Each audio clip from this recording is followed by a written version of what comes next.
ভারতবর্ষের অর্থনীতি ক্রমবর্ধমান। আমরা দেখতে পাচ্ছি কয়েক বছর ধরে ভারতবর্ষের অর্থনীতি ঊর্ধ্বমুখী। বেশ কিছু বছর আগে যখন ভারতের অর্থনীতি একদম পিছিয়ে পড়ছিল, তখন খুবই আমরা আতঙ্কগ্রস্ত ছিলাম। কিন্তু ধীরে ধীরে উন্নয়নশীল দেশের মধ্যে ভারতবর্ষের নাম হয়তো সর্বাগ্রে চিন্তা করা যেতে পারে। আমাদের দেশের মুনি ঋষিরা চারটে জিনিসের উপর খুব জোর দিয়েছিলেন, এবং এই চারটে জিনিস আজ অবধি আমাদের সকলকে অনুসরণ করতে হচ্ছে, ভবিষ্যতেও করতে হবে।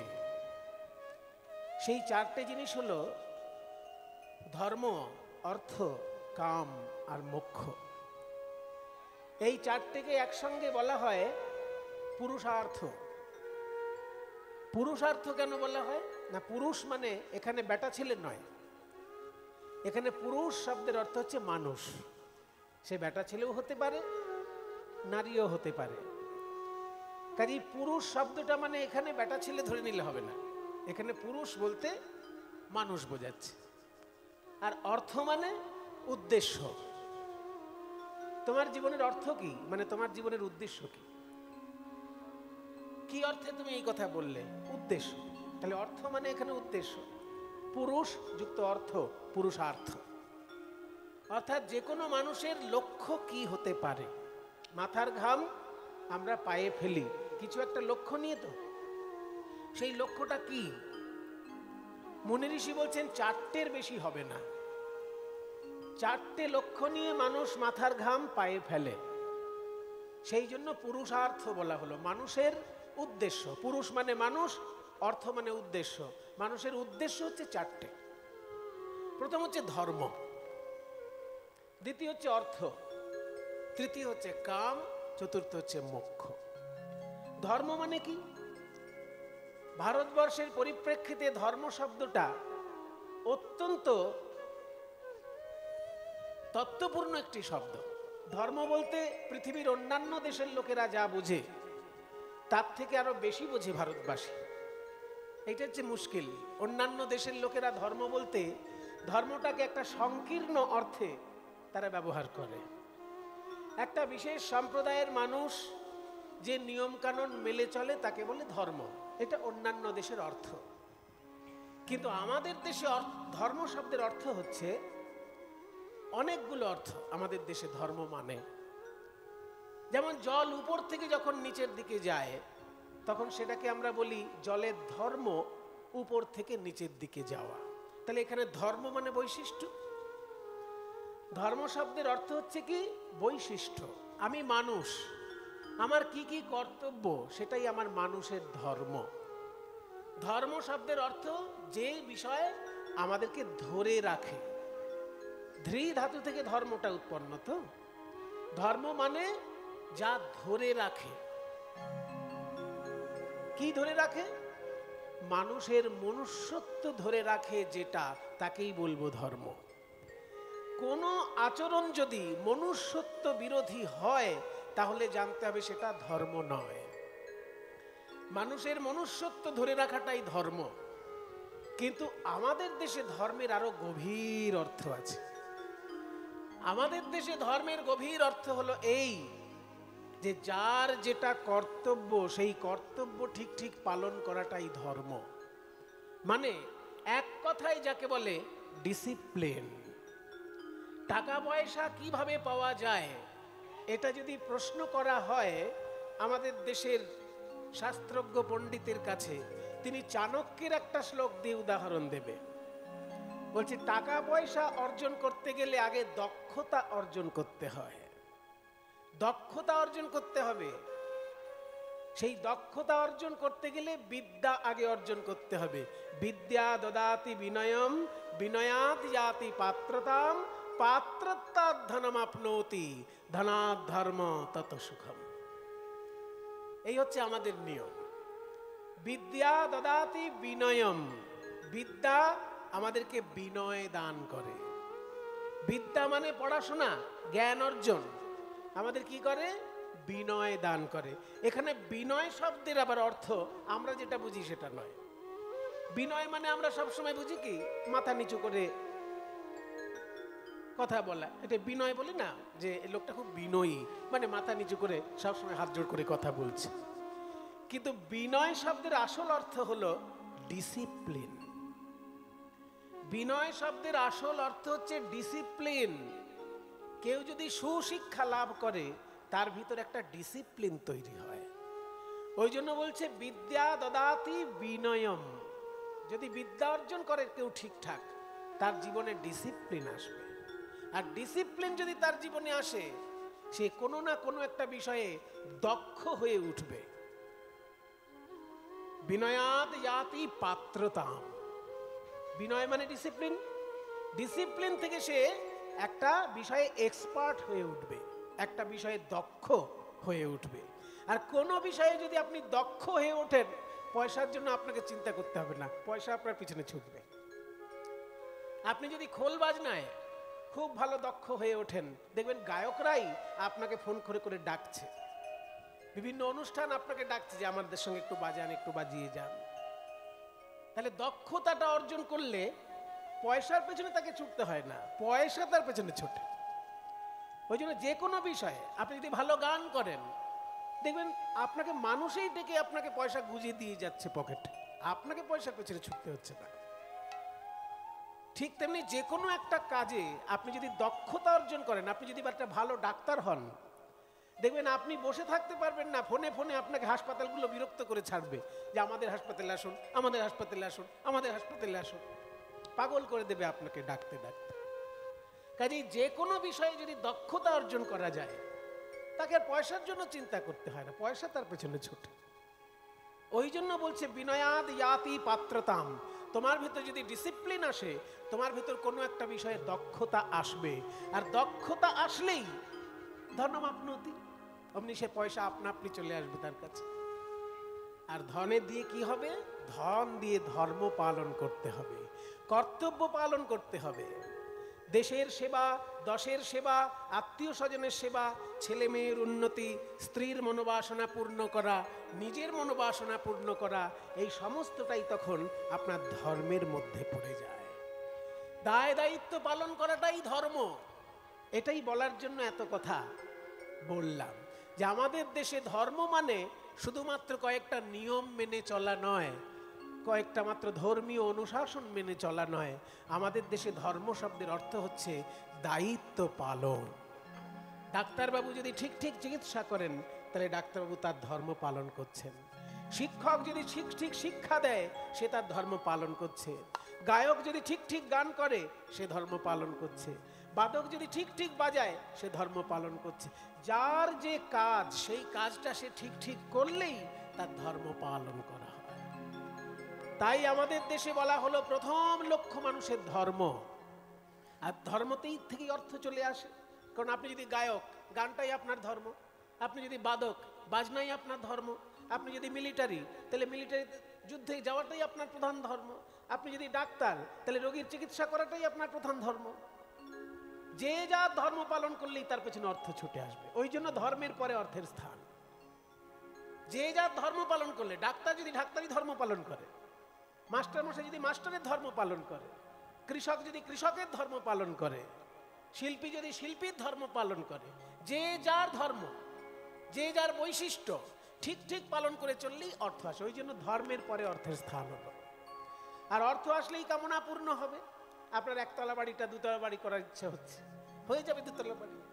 আপনার 1 বিঘে জমিটা 2 বিঘে জমি করার ইচ্ছে হচ্ছে, হয়ে যাবে 2 বিঘে জমি। কাজেই ধর্ম আগে, তারপরে এলো অর্থ, তারপরে এলো কাম। কাম মানে কামনা বাসনা। কিন্তু এই তিনটে যখনই জীবনে আসে, সেখানেই শেষ নয়। তারপরে আর একটা মুনি ঋষিগণ বলেছেন মোক্ষ। তুমি যদি অর্থ উপার্জন করো, তুমি যদি কামনা বাসনা পূর্ণ করো, তুমি যদি ডিসিপ্লিন মেনটেন করে যাও, তুমি কিন্তু একটা বন্ধনের মধ্যেই থাকলে। এই বন্ধন থেকে ধীরে ধীরে মুক্তি লাভেরও তোমার বাসনা থাকতে হবে। তা না হলে তোমার জীবনটা পরিপূর্ণ জীবন হলো না। তুমি যদি শুধু ধর্ম, অর্থ আর কাম নিয়ে পড়ে থাকো, তাহলে তুমি কিন্তু একটা বন্ধনেই থাকলে ভাই। বন্ধন থেকে মুক্তির জন্য যে সাধনা, সেটাও তোমাকে চেষ্টা করতে হবে। যদি না করো তাহলে তোমার জীবন অসম্পূর্ণ জীবন। তুমি ধর্ম উপার্জন করো, অর্থ উপার্জন করো, কামনা পূর্ণ করো, সব করো, কিন্তু মুক্তি লাভেরও যদি একটা সূক্ষ্ম বাসনা ভিতরে না থাকে, তাহলে যান্ত্রিকভাবে তোমার জীবনটা পার হয়ে যাবে। শুধু যন্ত্রের মতন তুমি দৌড়ে বেড়াবে, শান্তি পাবে না। শান্তি তখনই পাবে যখন এই বন্ধনগুলোর সঙ্গে তুমি মুক্তি চিন্তাও করবে। কি করে বন্ধনের মধ্যে মুক্তি চিন্তা করব? না, যদি আমি 100 টাকা আয় করি, তার মধ্যে 10টি টাকা বা 5টি টাকা যদি আমি দেশের জন্য দান করি, বা দেশের সংস্কৃতির জন্য দান করি, বা দেশের শিক্ষা ব্যবস্থার জন্য দান করি, বা দরিদ্র মানুষের উদ্দেশ্যে দান করি, আমার কিন্তু ওটা জীবনের মুক্তি লাভের একটা পথ হয়ে গেল। যে কোনো ভাবে মুক্তি লাভের জন্য একটা চেষ্টা আমাদের করতেই হবে। যদি না করি, এই যে 24 ঘন্টার মধ্যে আপনি 3 ঘন্টা কীর্তন শুনবেন, 24 ঘন্টার মধ্যে যা করলেন সব নিজের কাজ করলেন। হয় খেয়েছেন, নয় ঘুমিয়েছেন, নয় রাজনীতির আলোচনা করেছেন, নয় ভারত পাকিস্তানের যুদ্ধ নিয়ে আলোচনা করেছেন, কিছু একটা করেছেন। কিন্তু এই যে 3টে ঘন্টা চলবে ভগবানের গুণগান, ভগবানের লীলা, ওই যে যা যা বন্ধনের মধ্যে আপনি ছিলেন, সেই সমস্ত বন্ধন থেকে মুক্তি এই 3টে ঘন্টার জন্য। সেই জন্য সমস্ত বন্ধন থেকে মুক্তি কিন্তু এই 3 ঘন্টা কীর্তন যতক্ষণ হবে, ততক্ষণ কিন্তু ওই মুক্তির স্বাদ আপনারা পাবেন। বাড়িতে গেলেই বন্ধন, কীর্তনের আসরে আসলেই মুক্তি। একদিকে বন্ধন, একদিকে মুক্তি, দুটো জিনিস সমানভাবে যদি কারোর জীবনে চলে, তবেই তার জীবন সম্পূর্ণ জীবন। আর তা না হলে শুধু বন্ধনের সাধনা করে গেল, মুক্তির সাধনা করলো না, তাহলে কিন্তু ওই অভিমন্যুর মতন অবস্থা হবে। শুধু প্রবেশের পথ জানা আছে, বেরোনোর পথ জানা নেই। তুমি চক্রবুহে প্রবেশের পথ জানলে, বেরোনোর পথ জানলে না, তাহলে কিন্তু ওই অভিমন্যুর দশা হবে। সেই জন্য ভারতবর্ষের মুনি ঋষি বলছে, তোমার জীবনের লক্ষ্য 3টে নয়, 4টে। ধর্ম, অর্থ, কাম, ওইখানে থেমে যেও না, আর একটা আছে মোক্ষ। সেই জন্য যাই করো ভাই, তুমি জানবে সেটা বন্ধনের কাজ করছো। যখনই তুমি নিঃস্বার্থভাবে কোনো সেবামূলক চিন্তা করবে, অমনি দেখবে সেটা মুক্তির কাজ হয়ে যাচ্ছে। তুমি দেশের জন্য যদি চিন্তা করো, তুমি সংস্কৃতির জন্য যদি চিন্তা করো, তুমি ঈশ্বরের জন্য যদি চিন্তা করো, তাহলেই দেখো সেটা মুক্তির কাজ হয়ে যাচ্ছে। এই যে আজকে যেমন উদাহরণ দিলাম, 24টা ঘন্টার মধ্যে 21টা ঘন্টা আপনারা সংসার নিয়ে চিন্তা করেছেন, তার মানে বন্ধনের মধ্যে চিন্তা করেছেন। কিন্তু যখনই 3টে ঘন্টা আপনারা কৃষ্ণ চিন্তা করবেন, মহাপ্রভুর চিন্তা করবেন, ভারতীয় মুনি ঋষির কথাবার্তা শুনবেন, এই 3টে ঘন্টা কিন্তু আপনাদের মুক্তির স্বাদ। কোনো বন্ধনের মধ্যে নেই, এর মধ্যে শুধু মুক্তির স্বাদ, পরম শান্তিময় বাণী আমরা শুনতে পাই কীর্তন গানের মধ্যে দিয়ে, ভাগবত পাঠের মধ্যে দিয়ে, গীতা পাঠের মধ্যে দিয়ে। তাই বলছেন 4টে যেন আমাদের জীবনে ব্যালেন্সটা ঠিক থাকে। যে মায়ের উদ্দেশ্যে কীর্তনের ব্যবস্থা করেছেন সজল মণ্ডল ভাই, তিনি মায়ের উদ্দেশ্যে এই কীর্তন করাচ্ছেন। আমি জিজ্ঞেস করেছিলাম, আপনার মায়ের কি লীলা, কি কীর্তন প্রিয় ছিল, সেটাই আজকে আমরা আস্বাদন করব। তার মা জননী যে কীর্তন শুনতে ভালোবাসতেন, আজকে সেই কীর্তনটাই আমরা পরিবেশন করব। সেই কৃষ্ণলীলা অনুসারে আগে গৌর সুন্দরের ভাবটি আমরা দেখি, তারপর কৃষ্ণলীলাটা জানতে পারবো যে কোন কৃষ্ণলীলা আজকে এখানে আস্বাদিত হতে চলেছে। গৌর চন্দ্রিকা শুনলেই বোঝা যাবে যে কোন কৃষ্ণলীলা হতে চলেছে। আজকে গৌরাঙ্গ মহাপ্রভু কি করছেন না, আরে মোর গোরা দ্বিজমণি, হানাথ হানাথ বলি লুটায় ধরণী। প্রাণনাথ প্রাণনাথ বলে কেঁদে কেঁদে মাটিতে গড়াগড়ি যাচ্ছেন। দিনের পর দিন ক্রন্দন করেছেন মহাপ্রভু পুরীধামে। 100 বছর ধরে রাধারানী কেঁদেছিলেন কৃষ্ণের জন্য, কিন্তু সেই কান্না মানুষ ভুলে গেছিল। তাই মহাপ্রভু রাধা ভাবে আবার কাঁদছেন, যাতে মানুষ বোঝে যে সাধারণ লোকের কান্না আর রাইধনির কান্না এক নয়।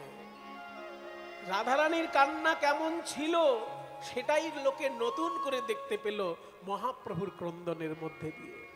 মায়েরা, মহাপ্রভু মাত্র 48 বছর বেঁচে ছিলেন। 24 বছর নবদ্বীপে আর বাকি 24 বছর পুরীধামে। যে 24টা বছর তিনি নবদ্বীপে ছিলেন, নানা রকম সমাজ কল্যাণমূলক কাজ করেছেন।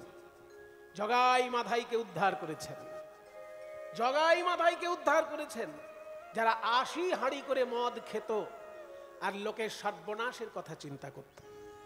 জানেন তো জগাই মাধাইয়ের কাহিনী? জগাই মাধাই কেমন ছিল?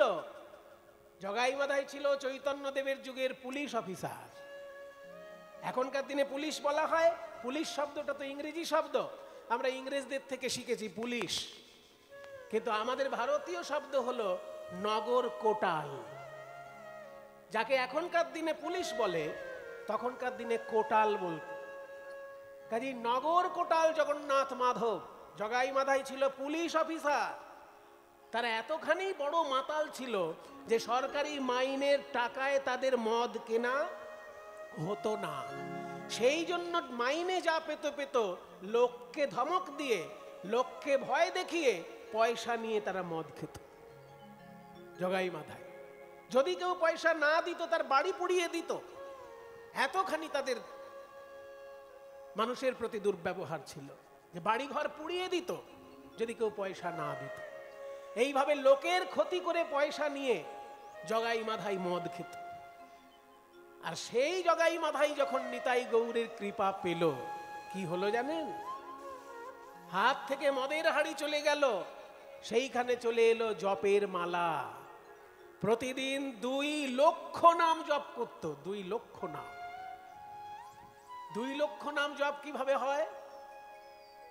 1 লক্ষ নাম জপ কিভাবে হয় সেটা শুনে নিন, তাহলেই বুঝতে পারবেন 2 লক্ষ নাম জপ কিভাবে হয়। হরে কৃষ্ণ কৃষ্ণ কৃষ্ণ হরে হরে, হরে রাম রাম রাম হরে হরে। এই একটা মহামন্ত্র উচ্চারণ করলে তার মধ্যে 16 নাম হয়ে যায়। 16 বার হরির নাম হয়ে যায়। 8 বার হরি, 8 বার, 4 বার রাম আর 4 বার কৃষ্ণ। একটা মহামন্ত্র, কিন্তু 16টা নাম হয়ে যাচ্ছে। 8 বার হরি বলা হচ্ছে, হরিটাকেই হরে বলা হচ্ছে। তাহলে 8 বার হরি, 4 বার রাম আর 4 বার কৃষ্ণ, 16 বার ঠাকুরের নাম নেওয়া হয়ে গেল একটা মহামন্ত্র বললে। তাহলে 108 বার যদি কেউ মহামন্ত্র জপ করে, তাহলে 108 গুণ 16, 108 কে 16 দিয়ে গুণ করতে হবে। সেই রকম ভাবে 108 বার যখনই হয়ে গেল, তখন 16 বার দেখবেন জপের মালার বাইরের দিকে, একদিকে 16টা পুঁতি আছে, একদিকে 4টে পুঁতি আছে। যারা জপের মালায় জপ করেন তাদের জপের মালাটা দেখবেন, বাইরের দিকে পুঁতি ঝোলে। তুলসী কাঠের পুঁতিও হতে পারে, অন্য পুঁতিও হতে পারে।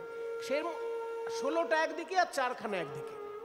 ওই 16 বার 108 করে জপ করলে তারপরে 4খানার দিকে একটা সরানো হয়। এরকম 4 16 64 বার যদি 108 করে হরে কৃষ্ণ নাম জপ করা হয়, তবে হয় 1 লক্ষ নাম। 4 16 64 বার, 64 বার 108 করে হরে কৃষ্ণ নাম যদি কেউ জপ করে, তাহলে ধরা হয় 1 লক্ষ নাম। যদিও 1 লক্ষের বেশি হয়ে যায়, কিছুটা বেশি হয়ে যায়, কিন্তু 1 লক্ষ ধরা হয়। তো এইরকম 2 লক্ষ নাম জপ করতেন মাধাই। আর শুধু নাম জপ করলে তো দেশের সেবা করা হবে না। তাই মাধাই একটা বুদ্ধি বার করেছিল যে অন্য সময়ে নাম জপ, আর সকালবেলায় সে দেশের সেবা করত। কিভাবে? হাতে কোদাল নিয়ে চলে যেত গঙ্গার ঘাটে। যেহেতু নবদ্বীপের গঙ্গায় সবাই স্নান করতে আসতো, ওই জন্য পিছলে পিছলে অনেক লোক পড়ে যেত কাদায়। সেই জন্য মাধাই করত কি, কোদাল নিয়ে প্রতিদিন নতুন করে ঘাট কেটে কেটে পরিষ্কার করে দিত, কাদা পরিষ্কার করে দিত, যাতে মানুষ পিছলে পড়ে না যায়। তাই সকালবেলা করত দেশের সেবা, আর বাকি সারাদিন 2 লক্ষ নাম জপ করত জগাই মাধাই। যারা 80 হাঁড়ি মদ খেত, তাদের এতখানি পরিবর্তন হয়ে গেল নিতাই গৌরের কৃপায়। কাজেই যতদিন মহাপ্রভু নবদ্বীপে ছিলেন, 24টা বছর সমাজ সেবার কাজ করেছেন। ভয়ঙ্কর কট্টরপন্থী ইসলাম ধর্মের কট্টরপন্থী শাসক ছিলেন ওই মলয় চাঁদ কাজী। তিনি হরিনাম সংকীর্তন বন্ধ করে দিয়েছিলেন নবদ্বীপে, কিন্তু মহাপ্রভু লোকজন নিয়ে তার বাড়ি ঘেরাও করে এমন ভাবে তাকে বুঝালেন ধর্মতত্ত্ব যে তিনি বললেন, আমি তো হরিনাম বন্ধ করবই না, আমার বংশে যদি কেউ হরিনাম বন্ধ করে তাকে তেজ্য পুত্র ঘোষণা করব। এই কথা বলেছিল চাঁদ কাজী। কাজে একদিকে জগাই মাথাইকে উদ্ধার করে হিন্দু সমাজ সংস্কার, আর ওদিকে মলয় চাঁদ কাজীর মতন কট্টরপন্থীকে উদারপন্থী বানিয়ে দিয়ে তিনি হিন্দু মুসলমানের মধ্যে একটা সম্প্রীতি প্রতিষ্ঠা করেছিলেন নবদ্বীপের বুকে। এত বড় বড় কাজ করেছেন গৌরাঙ্গ সুন্দর নবদ্বীপে। তারপর যখন তিনি পুরীধামে চলে গেলেন, রাধা ভাব প্রকাশ করলেন। 100 বছর ধরে রাধারানী যেভাবে কেঁদেছিলেন, মহাপ্রভু জীবনের শেষ 12টি বছর সেইভাবে শুধু কৃষ্ণ কৃষ্ণ কৃষ্ণ বলে কান্না। কাঁদিয়া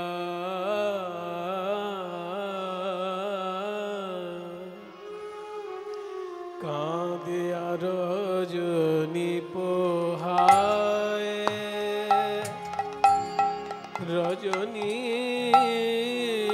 পোহায়, রজনী পোহায়, পোহায় ও কাঁদিয়া রজনী পোহায়। গম্ভীরা ভিতরে গোরারায়, গোরারায়, গম্ভীরা ভিতরে গোরারায়,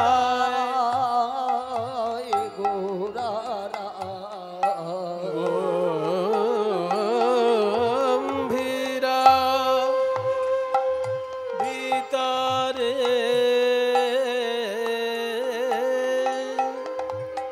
গোরারায়,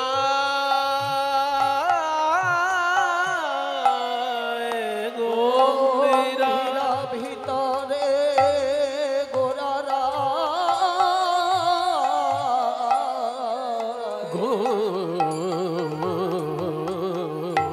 গম্ভীরা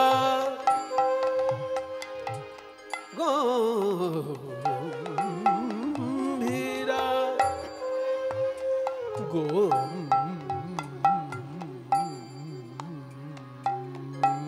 গম্ভীরা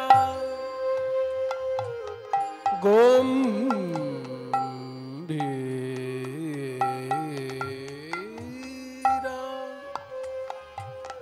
কেন এতবার গম্ভীরা বলছি? নানান কায়দায়। সা নি দা পা মা গা রে সা, গম্ভীরা।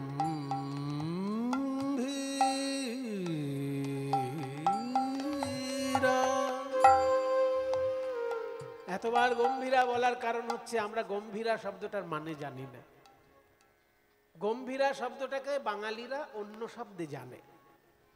আগেকার দিনে জমিদার বাড়িতে বা বড়লোকদের বাড়িতে একটা গোপন ঘর থাকতো, সেই গোপন ঘরটাকে বলতো গম্ভীরা।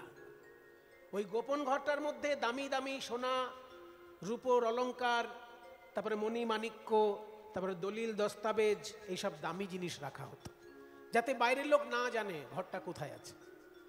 ওইটাকে বাংলায় বলে চোরা কুটুরি বা মাল ঘর, কিন্তু উড়িয়া ভাষায় ওটাকেই বলে গম্ভীরা। উড়িষ্যার যিনি রাজা তার নাম প্রতাপরুদ্র, আর উড়িষ্যার রাজার যিনি গুরুদেব তার নাম কাশীনাথ মিশ্র। কাশীনাথ মিশ্রের বাগান বাড়িতে ওই রকম একটা গোপন ঘর ছিল। এবার রাজার গুরু বলে তো কথা, রাজার গুরু তো বিরাট বড়লোক হবে না, গরিব মানুষের গুরু আর রাজার গুরু একরকম তো হবে না। রাজার গুরু যিনি, তিনি তো রাজার কাছ থেকে দক্ষিণা পান, কাজে তারও তো স্বর্ণ মুদ্রা কম নেই, সেই জন্য তারও একটা গোপন ঘর আছে। সেই গোপন ঘরটার মধ্যে যখন গয়নাগুলো ছিল, চৈতন্যদেব পুরীধামে আসার পর রাজার গুরু বললেন যে আমার গয়নার ঘরে গয়না রাখবো না, চৈতন্যদেবকে রাখবো, কারণ চৈতন্যদেবই আমার কাছে গয়না। ওই গয়না তোমরা কোথায় রাখবে তোমরা বুঝুগে যাও। এই বলে গয়নার ঘর থেকে গয়না সরিয়ে দিয়ে চৈতন্যদেবকে রেখেছিলেন এতখানি ভালোবাসা চৈতন্যদেবের প্রতি। সেই গয়নার ঘরটায় যখন চৈতন্যদেব থাকতেন সেইখানেই রাধা ভাবে ক্রন্দন করতেন। ওই গোপন ঘরকে গম্ভীরা বলে উড়িয়া ভাষায়। গম্ভীরা গম্ভীরা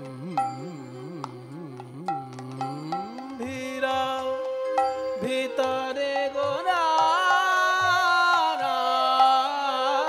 গো গম্ভীরা।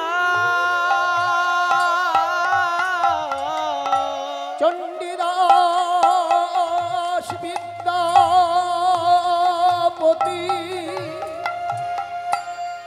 রায়ের নাটক গীতি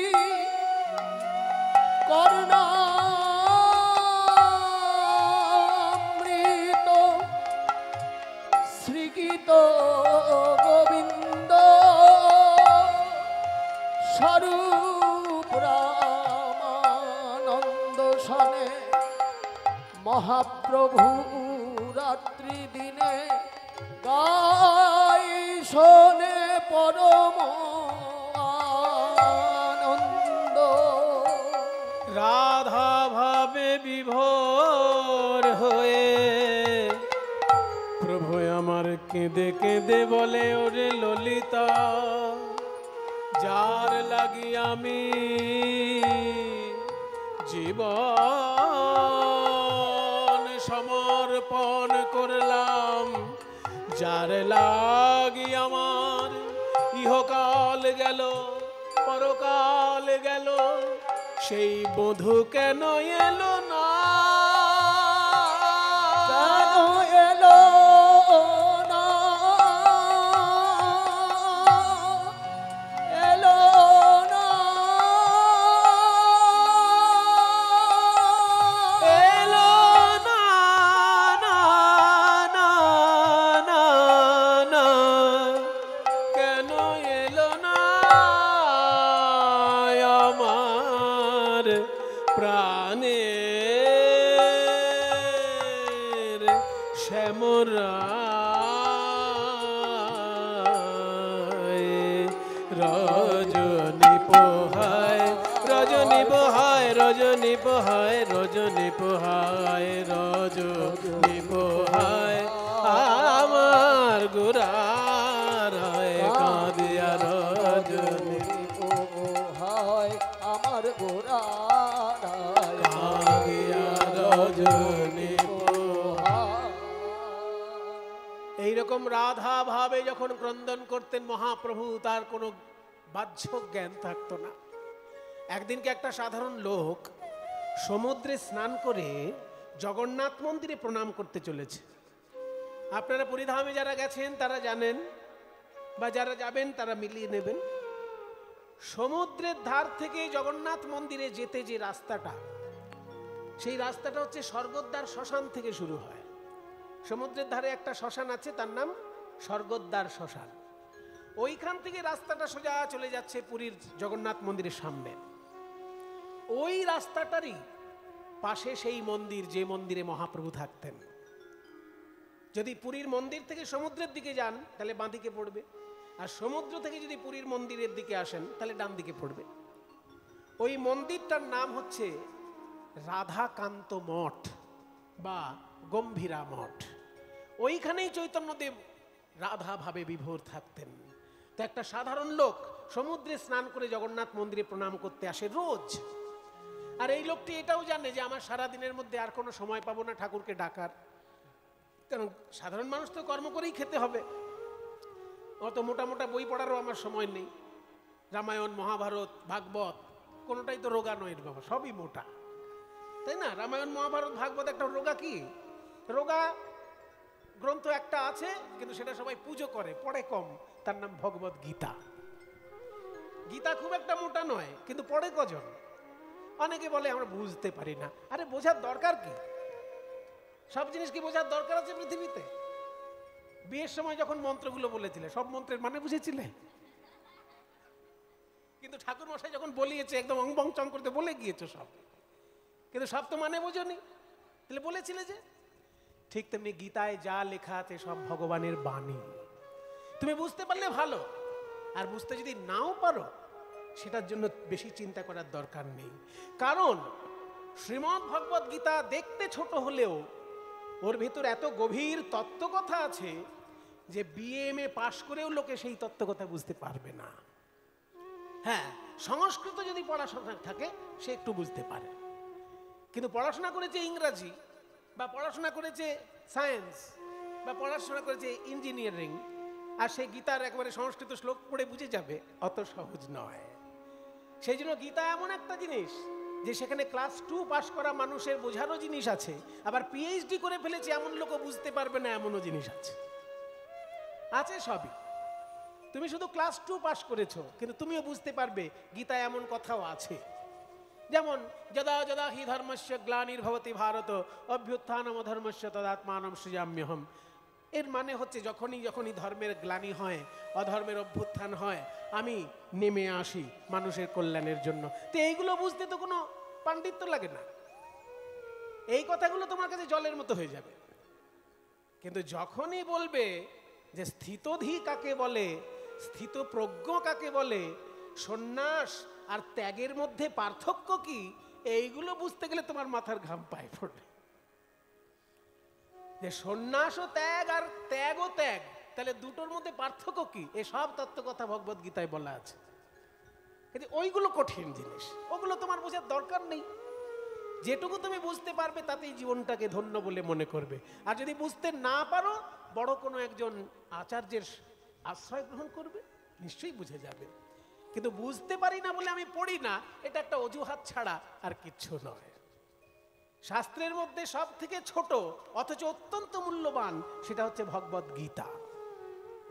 কিন্তু সেটা বাদ দিয়ে বাকি যেগুলো আছে সবই মোটা। রামায়ণ 32,000 শ্লোক। বাঙালিরা তো সাধারণত বাল্মীকি রামায়ণ পড়েই না বোধহয়, কারণ কজনের বাড়িতে বাল্মীকি রামায়ণ আছে আজ অব্দি আমি দেখিনি বাবা। আমি তো অনেক বাড়িতেই থাকলাম জীবনে কীর্তন গাইতে গিয়ে, শত শত বাড়িতে থেকেছি। হ্যাঁ, কোনো কোনো বাড়িতে আমি মহাভারতও দেখেছি, যে মানে বেদব্যাসের লেখা যে মহাভারত, কাশিদাসী মহাভারতের কথা বলছি না। কাশিদাসী মহাভারত তো বাংলায় লেখা, কিন্তু মূল মহাভারত যেটা, সেটা বেদব্যাসের লেখা 1,00,000 শ্লোক।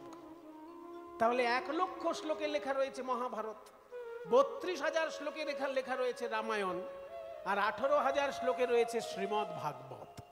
সবই তো মোটা। আমার মতন সাধারণ লোকের পড়ার সময় কোথায়? এই ভেবে ওই লোকটি খুব একটা শাস্ত্র পড়ে না, কিন্তু একটা নিয়ম করে নিয়েছে যে সমুদ্রে স্নান করব, তারপর জগন্নাথ মন্দিরে প্রণাম করব, তারপর খাওয়া দাওয়া করে কাজে চলে যাব। এই সমুদ্রে স্নান আর জগন্নাথ মন্দিরে প্রণাম, এর মধ্যে যে সময়টা, ওই সময়টা আমি কাউকে দেব না, হরিনাম করতে করতে হাঁটবো। কারণ 24 ঘন্টার মধ্যে আর তো সময় পাবো না, কর্মে ব্যস্ত হয়ে যাব। তাই সেই লোকটি সমুদ্রে স্নান করে আর জগন্নাথ মন্দিরে প্রণাম করে, তারপর খাওয়া দাওয়া করে কাজে চলে যায়। কিন্তু সমুদ্রে স্নান আর জগন্নাথ মন্দিরে প্রণাম, এই রাস্তাটা কিন্তু 2 কিলোমিটার। এই 2 কিলোমিটার রাস্তা যখন সে হেঁটে যায়, সেই সময় কারোর সঙ্গে কথা বলে না, শুধু হরিনাম করতে করতে যায়। আর ওই রাস্তার ধারেই মহাপ্রভুর মন্দির। তার মুখে ওই কৃষ্ণ নাম শুনে মহাপ্রভু উন্মাদের মতন ছুটে এলেন। উন্মাদের প্রায় গোরা ছুটি ছুটি ধারে,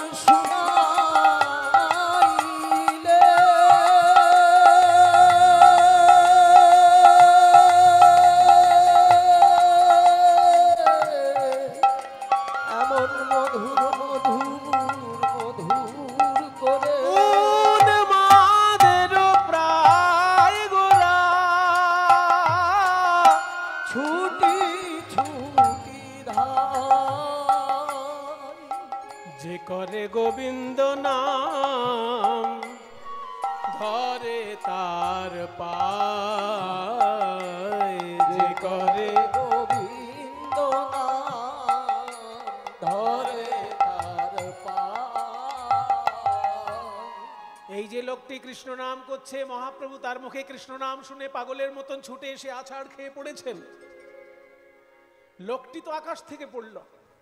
মহাপ্রভু আপনি কি করছেন? আপনি আমাকে ছেড়ে দিন মহাপ্রভু, আমি সাধারণ লোক, আমি কোনো বড় ভক্ত নই, আমি অতি সাধারণ লোক। আপনি আমার পায়ে হাত দিলে আমার যে নরকেও জায়গা হবে না, প্রভু ছেড়ে দিন, আমাকে ছেড়ে দিন। আসলে এই লোকটি কিন্তু খবর রেখেছে যে যিনি কৃষ্ণ তিনিই জগন্নাথ, আর তিনিই বর্তমানে চৈতন্য দেব। বাসুদেব ঘোষ কহে জোড় করি হাত, যেই গৌর সেই কৃষ্ণ সেই জগন্নাথ। কাজেই চৈতন্য মহাপ্রভু যখন পায়ের কাছে পড়েছেন, লোকটির কি অবস্থা হয়?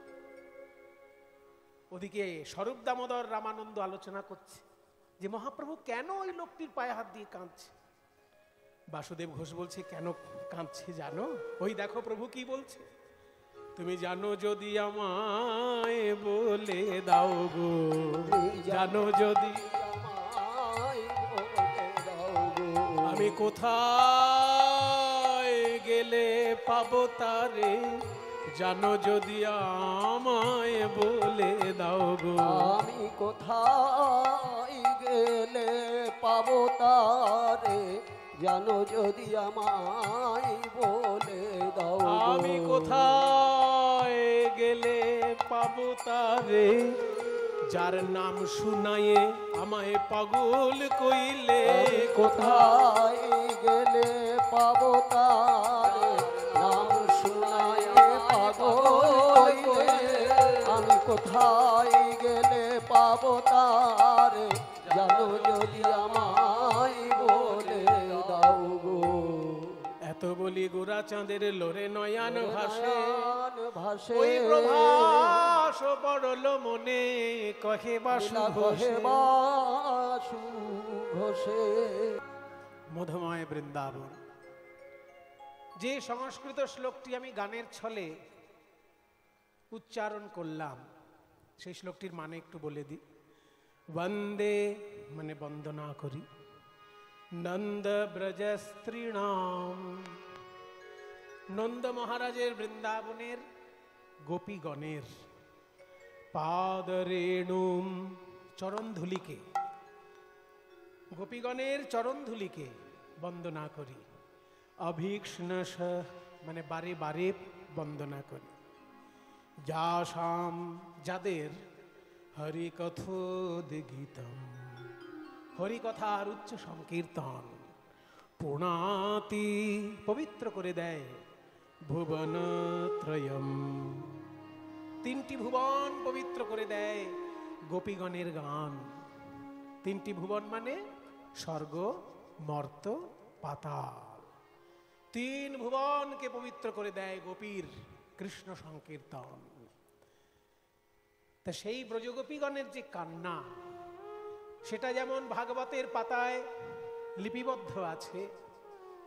শ্রীমদ্ ভাগবত যদি কারোর বাড়িতে থাকে, 18টি পুরাণের মধ্যে শ্রীমদ্ ভাগবত সব থেকে মহিমময় শ্রেষ্ঠ পুরাণ। 18টি পুরাণ আছে তো মায়েরা। 18টি পুরাণের নাম কি? আমি নামগুলো অন্তত বলি, তাহলে আপনাদের অন্তত মাথায় থাকবে যে এই নামের পুরাণ আছে। দেখুন, মদ্বয়ং ভদ্বয়ং চৈব ব্রত্রয়ং বচতুষ্টয়ম অনাপ লিঙ্গ কুস্কানি পুরাণানি পৃথক পৃথক। 18টা পুরাণের নাম মনে রাখার এটা একটা সূত্র। মদ্বয়ম মানে ম দিয়ে দুটো পুরাণ, ম দিয়ে মৎস্য পুরাণ এবং মার্কণ্ডেয় পুরাণ, এই দুটি ম দিয়ে। ভদ্বয়ং চৈব, ভ দিয়ে দুটো পুরাণ, ভতে ভাগবত আর ভবিষ্য পুরাণ, এই দুটো ভ দিয়ে। মদ্বয়ং ভদ্বয়ং চৈব। তারপরে ব্রত্রয়ম মানে বৈরফল দিয়ে তিনটে পুরাণ, বৈরফল দিয়ে শুরু তিনটে পুরাণ আছে। ব্রহ্মপুরাণ, ব্রহ্মাণ্ড পুরাণ আর ব্রহ্ম বৈবর্ত পুরাণ। ব্রহ্ম, ব্রহ্মাণ্ড, ব্রহ্ম বৈবর্ত, তিনটে পুরাণ বৈরফল দিয়ে। আর ব চতুষ্টয়ম, শুধু ব দিয়ে 4টে পুরাণ আছে। বায়ু পুরাণ, বামন পুরাণ, বিষ্ণু পুরাণ আর বরাহ পুরাণ। এই 4টি পুরাণ ব দিয়ে শুরু। এরপর প্রত্যেকটি পুরাণের প্রথম অক্ষরগুলো আছে। অ, না, প, লিঙ্গ, কুস্কানি। অতে অগ্নিপুরাণ, নাতে নারদ পুরাণ, পতে পদ্মপুরাণ, লিঙ্গতে লিঙ্গ পুরাণ, গতে গরুড় পুরাণ, কুতে কুর্ম পুরাণ এবং স্কতে স্কন্দ পুরাণ। এই 18টি যে পুরাণ, তার সম্পূর্ণ শ্লোক সংখ্যা হচ্ছে 4 লক্ষ। একটু আগে যেমন বললাম মহাভারতের শ্লোক সংখ্যা 1 লক্ষ, আর 18 পুরাণের একসঙ্গে করলে মোট শ্লোক 4 লক্ষ। তার মধ্যে শ্রীমদ্ ভাগবতে 18,000 শ্লোক আছে। সেই 18,000 শ্লোকের মধ্যে একটি শ্লোক হলো বন্দে নন্দ ব্রজস্ত্রীণাম পাদরেণুম, ব্রজগোপীগণের চরণ ধুলাকে বন্দনা করি। মায়েরা খেয়াল করুন একটা জিনিস, এই শ্লোকটি যিনি বলছেন, কে বলছে জানেন? কৃষ্ণের অন্তরঙ্গ বন্ধু এই শ্লোকটি বলছেন। যিনি কৃষ্ণের অন্তরঙ্গ বন্ধু আমি বলছি, আপনারা সঙ্গে সঙ্গে ভাবছেন তাহলে অর্জুন হবে, কারণ গীতায় পড়লেই তো আমরা দেখতে পাই কৃষ্ণের বন্ধু হচ্ছে অর্জুন। কিন্তু এই শ্লোকটি তো গীতার নয়, ভাগবতের শ্লোক। সেইখানে কৃষ্ণের অন্য এক বন্ধুর মুখে এই শ্লোকটি শোনা যাচ্ছে। তার পরিচয় কি? তার পরিচয় হচ্ছে বৃষ্ণিনাং প্রবরো মন্ত্রী কৃষ্ণস্য দ্বৈত সখা শিষ্য বৃহস্পতি সাক্ষাৎ। 3টে পরিচয় যিনি এই শ্লোকটি বলছেন, তার 3টে পরিচয়। বৃষ্ণিনাং প্রবরো মন্ত্রী মানে যদুবংশের তিনি প্রধানমন্ত্রী। বৃষ্ণিনাং মানে যদুবংশের, প্রবর প্রধান মন্ত্রী, যদুবংশের তিনি প্রধানমন্ত্রী। কৃষ্ণস্য দ্বৈত সখা, কৃষ্ণের হচ্ছে প্রিয় বন্ধু। শিষ্য বৃহস্পতি সাক্ষাৎ, তিনি সাক্ষাৎ বৃহস্পতির শিষ্য। তাহলে 3টে পরিচয় হয়ে গেল, যদুবংশের প্রধানমন্ত্রী, কৃষ্ণের বন্ধু, আবার বৃহস্পতির শিষ্য। নামটা কি না? উদ্ধব বুদ্ধি সত্তম। তিনি হলেন উদ্ধব। এবং উদ্ধব কেমন মানুষ? না বুদ্ধি সৎতম, যার বুদ্ধিটা শুধু সৎ নয়, সৎতর নয়, সৎতম। সেই ডিগ্রি আছে না, ব্যাকরণে পড়েছিলেন যে পজিটিভ, কম্পারেটিভ, সুপারলেটিভ, 3টে ডিগ্রি আছে। গুড, বেটার, বেস্ট, তাই না? পজিটিভ হচ্ছে গুড, কম্পারেটিভ বেটার, আর সুপারলেটিভ হচ্ছে বেস্ট। ঠিক তেমনি সৎ বুদ্ধি সম্পন্ন মানে না, সত্তর বুদ্ধি সম্পন্ন বেটার না, না সত্তম বুদ্ধি, সত্তম। তাহলে সর্বশ্রেষ্ঠ বুদ্ধি, সৎ বুদ্ধি নিয়ে যিনি আছেন তিনি উদ্ধব। তিনি যখন গোপীদেরকে বুঝাতে গেলেন যে যাকে তোমরা ভালোবেসেছো সে একটা রাখাল নয়, তিনি ভগবান, শেষকালে গোপীদের কাছে উল্টো বুঝে এলেন যে তোমরা যাকে ভগবান বলে মনে করো, আমাদের কাছে সে রাখাল ছেলে ছাড়া আর কিছু নয়। আমরা তাকে ভগবান ভাবতে চাই না। কেন না, সে যদি ভগবান হয়ে যায় আমরা তাকে গালিগালাজ দিতে পারবো না। সে রাখাল ছেলে থাকলেই সারা জীবন আমরা তাকে গালিগালাজ দিতে পারবো। আমরা বৃন্দাবনের গোপী তো, আমরা কৃষ্ণকে ভগবান হিসেবে দেখতেই চাই না। ও বিশ্বে ব্রহ্মাণ্ডে যে বলে, স্বয়ং ব্রহ্মা এসে বলে গেলেও বিশ্বাস করব না। তখন উদ্ধব বুঝলো যে আমি ভুল জায়গায় তত্ত্ব পরিবেশন করতে এসেছি। এখানটা জ্ঞানের জগৎ নয়, এটা হচ্ছে প্রেমের জগৎ। তাই প্রেমের জগতে এসে জ্ঞান না ছড়িয়ে বরং প্রেমের দীক্ষা নিয়ে যাওয়া ভালো। তাই উদ্ধব এসেছিল গোপীদেরকে জ্ঞান দিতে। শেষকালে জ্ঞান দিতে না পেরে ওই গোপীগণের কাছে প্রেমের দীক্ষা নিয়ে গেলেন। গোপীগণকে প্রণাম করছেন এই শ্লোকটা বলে, যে শ্লোকটা বললাম, বন্দে নন্দ ব্রজস্ত্রীণাম পাদরেণুম অভিক্ষ্ণস। ব্রজগোপীগণের চরণ ধুলাকে প্রণাম জানাই। চিন্তা করুন, বলল না যে চরণে প্রণাম জানাই, কারণ যে চরণে স্বয়ং শ্রীকৃষ্ণ ক্রন্দন করেছেন, ক্ষমা চেয়েছেন, সেই চরণে কি আমি প্রণাম করতে পারি? ও চরণে হাত দেবার ক্ষমতা একমাত্র কৃষ্ণের আছে, আমাদের নেই। আমরা কৃষ্ণ ভক্ত, আমরা ওই চরণ স্পর্শ করার অধিকারী নই। তাই যে ধুলোর উপর ওই গোপীচরণ থাকে সেই ধুলোকে আমি প্রণাম জানাই। ওই জন্য দেখুন শ্লোকটায় বলল যে পাদ রেণুম, পাদম বলল না, পাদ রেণুম বলল। যে ব্রজগোপীর চরণে প্রণাম জানাই বলল না, বলল ব্রজগোপীর চরণের ধুলাকে প্রণাম জানাই। বন্দে নন্দ ব্রজস্ত্রীণাম পাদ রেণুম অভিষ্ণাসা। অভিষ্ণাসা মানে বারে বারে প্রণাম জানাই। সেই গোপীগণের উচ্চ সংকীর্তন, যেমন ভাগবতের পাতায় সংস্কৃতে লেখা আছে, জয়তি তেধিকং জন্মনা ব্রজশ্রয়ত ইন্দিরা শশ্বদত্রহি দৈত দৃশ্যতাং দিক্ষুতাবকাস্মৈ ধৃতাশবস্ত্বাং বিচিন্বতে। এইরকম সংস্কৃতে যেহেতু বৃন্দাবনে গোপীগণের গান লেখা আছে, পরবর্তীকালে বাংলার আচার্যগণ বাংলা পদাবলিতে গোপীগণের মনের ভাব প্রকাশ করেছেন। আজকে সেই পদ একটা গাইছি আগে। রাধারানী আমার কৃষ্ণ কৃষ্ণ বলে কাঁদছেন শত বর্ষ ধরে, কোনদিন বলেছেন মরিব মরিব সখী নিশ্চয় মরিব, কানু হেন গুণনিধি কারে দিয়ে যাব। আবার কোনদিন বলেছেন কাল বলে কালা গেল মধুপুরে, সে কালের আর কদিন বাকি, যৌবন সায়রে সরিতেছে ভাটা তাহারে কেমনে রাখি।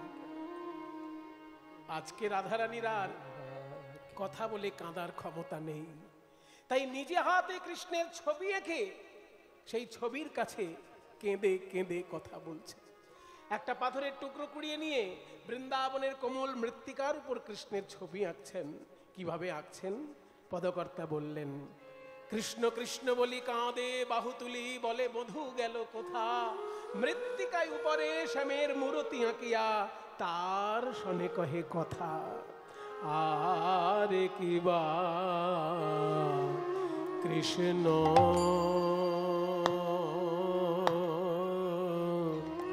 কৃষ্ণ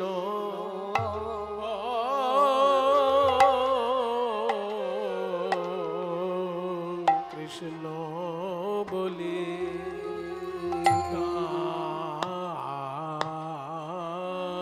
কাঁদে বাহু বাহু তুলি,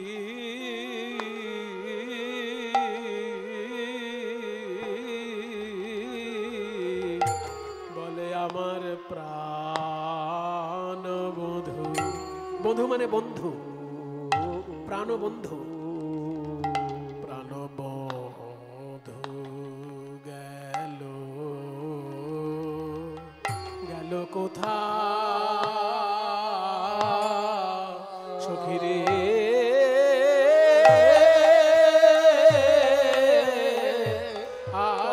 আরে সখী আহারে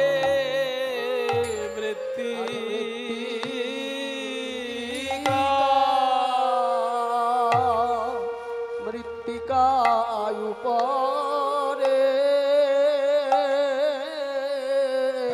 শ্যামের মূরতি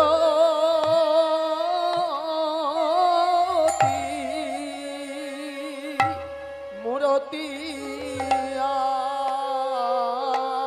আঁকিয়া মূরতি আঁকিয়া তারো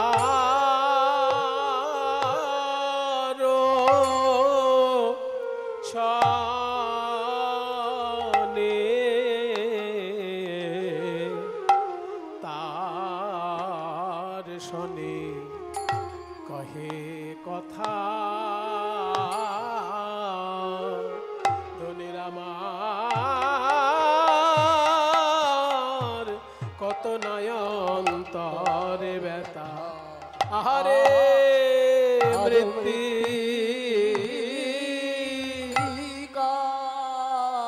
মৃত্তিকায় উপরে শ্যামের মূরতি আঁকিয়া রায় ধ্বনি বলে পরাণ বধূ।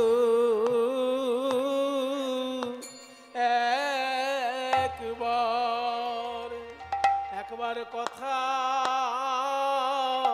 কহে আমি অনেক দিন তো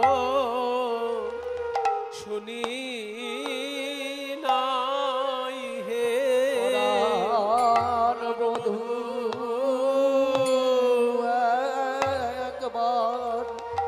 কথা কও হে আমি অনেক দিন তো শুনি নাই হে। পরাণ বধূ বলো বলো একবার কথা বলো, একবার কথা বলো, তোমার কথা তো কেবল কথার কথা নয়, কথার কথা নয়, তোমার কথা হলো ব্যথা জুড়ানো কথা। জুড়ানো কথা। কৃষ্ণের মধুর বাণী অমৃতের তরঙ্গিনী, তার প্রবেশ নাহি যে শ্রবণে, শ্রবণে কানা করি চিত্র সম, কানা করে ছিদ্র সম, জানিও সে শ্রবণ, শ্রবণ তার জন্ম হইল অকারণে, তব কথামৃতং তপ্ত জীবনম, কবি ভিড়িতং কলমশাপ। এই যে শ্রবণ মঙ্গলম শ্রীমদাততম, মদাতত ভুবি গৃণন্তি তে ভুরিদা জনা। জনা। তোমার কথা হলো শ্রবণ মঙ্গলম, মানে শুনলেই জীবের মঙ্গল হয়, আর শুনে যদি কেউ মেনে চলে একদিন তোমার চরণ পায়। তোমার চরণ তোমার পায়। ওই চাঁদ মুখের মধুর বাণী আমি অনেক দিন তো শুনি নাই, বধূ একবার কথা হে আমি অনেক দিন তো শুনি নাই প্রাণ বধূ একবার কথা কও হে অনেক দিন তো শুনি নাই হে পরাণ বধূ একবার কথা কও হে তো শুনি নাই হে পরাণ বধূ একবার কথা কও হে অনেক দিন তো শুনি নাই ওহে আমার সোনা নিতাই গৌর হরি বল। দিন তো শুনি নাই ওহে ওহে আমার সোনার বধূ, বধূ একবার কথা, ওহে ওহে আমার সোনার বধূ বধূ একবার কথা কও হে কৃষ্ণ কৃষ্ণ বলে ছবি আঁকছেন প্রাণ গোবিন্দের, ছবি আঁকছেন স্বয়ং রাধারানী। আঁকবেন, শুরুটা করবেন কোন দিক দিয়ে? মুখের দিক দিয়ে শুরু করবেন না চরণের দিক দিয়ে শুরু করবেন? আসলে কি জানেন মায়েরা, সেই যে ক্ষীরের পুতুল হয় না, ক্ষীর দিয়ে যখন পুতুল তৈরি করা হয়, ওই যে বিয়ে বাড়িতে যখন তত্ত্ব পাঠানো হয়, তার মধ্যে দেখবেন ক্ষীরের পুতুল তৈরি করা হয়। তা ক্ষীরের পুতুলের যেমন মাথাটাও ক্ষীর, পাটাও ক্ষীর, হাতটাও ক্ষীর, ঠিক তেমনি গোবিন্দ আমার অমৃত দিয়ে গড়া, তো তার মাথাই বলুন চরণই বলুন সবই অমৃতময়। যেখান থেকেই আঁকবেন ভালো লাগবে, কিন্তু আজকে বদনয় আঁকলেন না, চরণয় আঁকলেন না। কোথা থেকে আঁকা শুরু করলেন? এই যে কোমর থেকে। কিবা আঁকিয়া সে কোটি পরাইল ধটি, কত না যতনে প্যারি। ধনী আমার রাখিয়া সে কোটি পরাইল ধটি, কত না যতনে প্যারি আকিয়া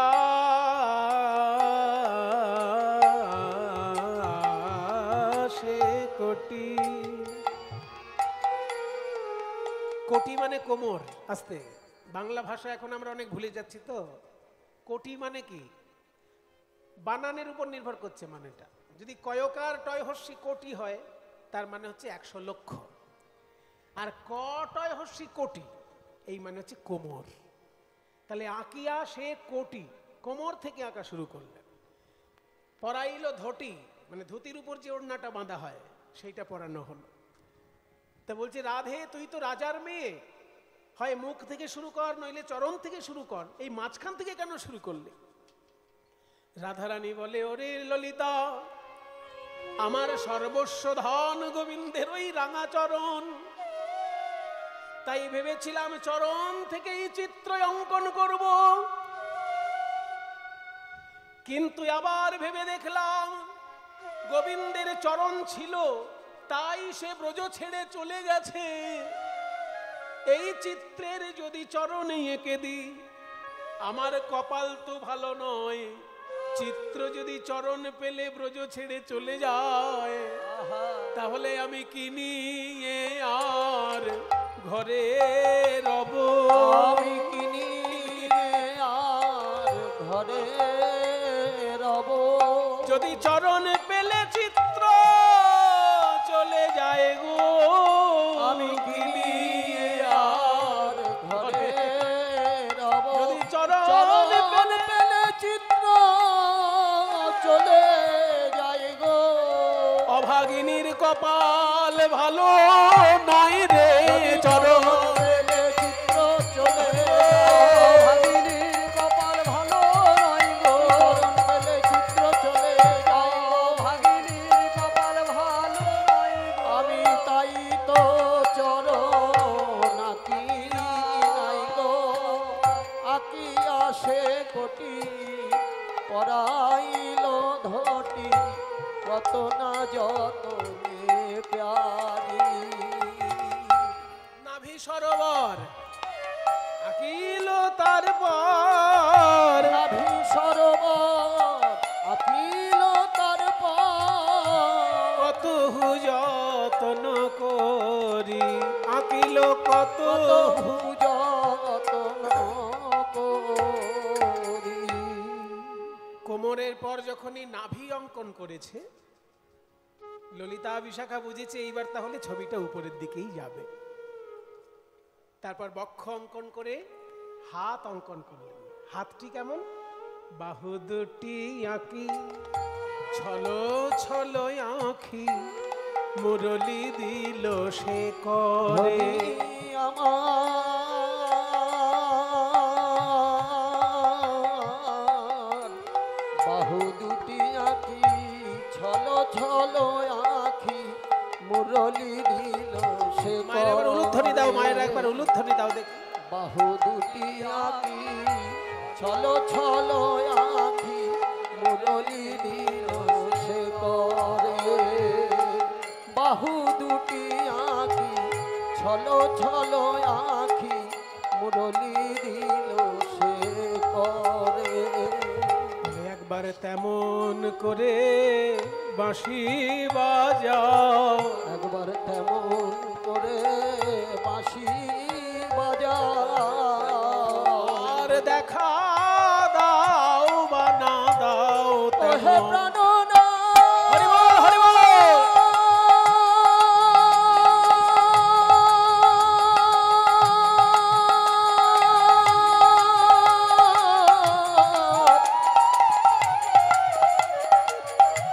প্রাণনা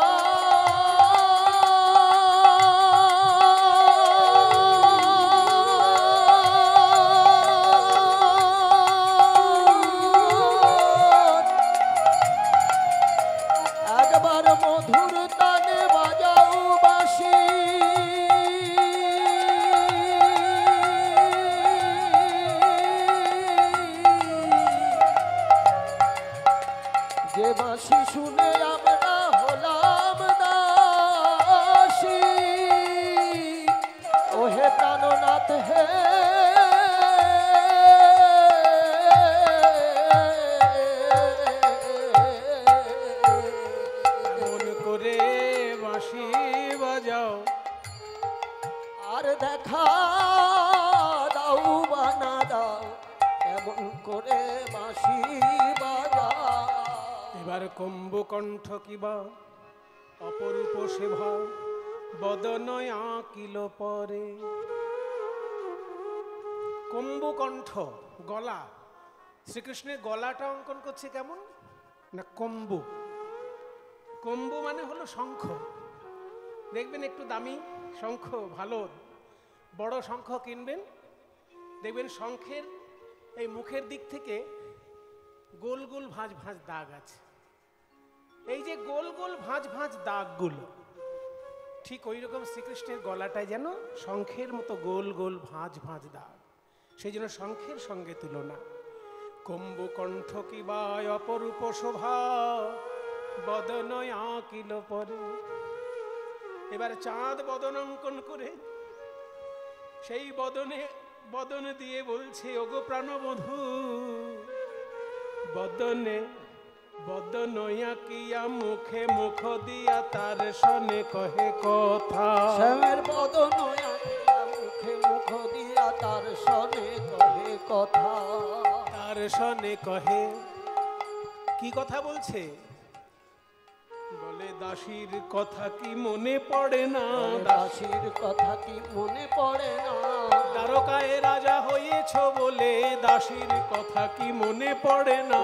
দ্বারকায় রাজা হয়েছ বলে দাসীর কথা কি মনে পড়ে না?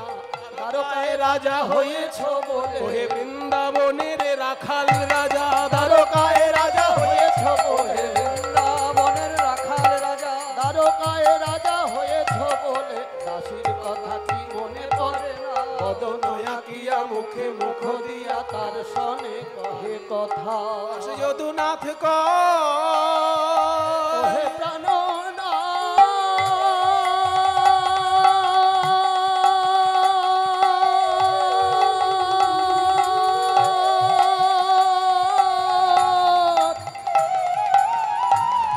একবার এসে দেখে যা